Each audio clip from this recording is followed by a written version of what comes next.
നമ്മൾ സംസാരിക്കുന്നത് പട്ടികജാതി പട്ടികവർഗ ആനുകൂല്യങ്ങൾ എവിടെ നിന്നാണ് ആരംഭിച്ചത് എന്ന അത്യന്തം പ്രധാന വിഷയത്തെക്കുറിച്ചാണ്. ഇത് ഒരു ദിവസം കൊണ്ടോ ഒരു തീരുമാനത്തിലൂടെയോ വന്ന സംവിധാനമല്ല. നൂറുകണക്കിന് വർഷങ്ങൾ നീണ്ട സാമൂഹിക പീഡനവും വിദ്യാഭ്യാസ നിഷേധവും തൊഴിൽ നഷ്ടവും മനുഷ്യാവകാശ ലംഘനങ്ങളും അനുഭവിച്ച വിഭാഗങ്ങൾക്ക് നീതി തിരിച്ചു നൽകാനുള്ള ചരിത്ര പോരാട്ടത്തിന്റെ ഫലമാണ് ഇത്. ഈ ചരിത്രത്തിലെ ടേണിംഗ് പോയിന്റ് 1932 നടന്ന പൂന പാക്ടാണ്.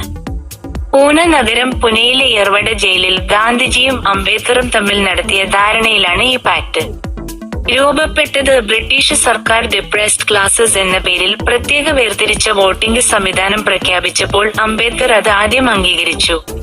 പക്ഷേ ഗാന്ധിജി അതിനെ എതിർത്തു. അതിനുശേഷം ഇരുവരും നേരിട്ട് കൂടിക്കാഴ്ച നടത്തി ഒരു ധാരണയായി പൂന പാക്ട്. ഈ ധാരണ പ്രകാരം വേർതിരിച്ച വോട്ടിംഗ് ഒഴിവാക്കി, പക്ഷേ ഡിപ്രസ്ഡ് ക്ലാസസ്ക്ക് പ്രത്യേക സംരക്ഷണം നൽകണമെന്ന് അംബേദ്കർ ഉറപ്പിച്ചു. ഇതാണ് പിന്നീടുള്ള സംവരണ വ്യവസ്ഥയുടെ ആദ്യ അടിത്തറ. ഇതിനുശേഷം ഇന്ത്യ സ്വാതന്ത്ര്യം നേടുമ്പോൾ ഭരണഘടന തയ്യാറാക്കാനുള്ള കരട് സമിതിയുടെ അധ്യക്ഷനായി അംബേദ്കറെ തിരഞ്ഞെടുത്തു. അദ്ദേഹം പട്ടികജാതി പട്ടികവർഗ സംരക്ഷണത്തിന് ശക്തമായ നിയമ അടിസ്ഥാനം നിർമ്മിച്ചു. പിന്നീട് 1950 ഭരണഘടന പ്രാബല്യത്തിൽ വന്നു. ഇതോടെയാണ് സംവരണവും വിദ്യാഭ്യാസ സുരക്ഷയും സാമ്പത്തിക പിന്തുണയും പ്രത്യേക സ്കോളർഷിപ്പുകളും ജോലിയിൽ സംരക്ഷണവും നിയമമായി.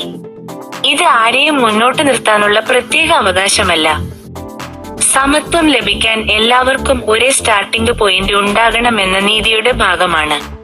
ചരിത്രത്തിൽ നഷ്ടപ്പെട്ട അവസരങ്ങൾ തിരിച്ചു നൽകാനുള്ള ഉത്തരവാദിത്തമാണ് ഭരണഘടന നിർവഹിച്ചത്.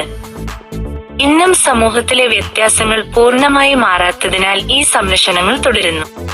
സമൂഹത്തിലെ ഓരോ വിഭാഗവും ഒരുപോലെ വളരേണ്ടതെന്ന് ആവശ്യമായ നീതി തിരുത്തലാണ് ഈ സംവിധാനം.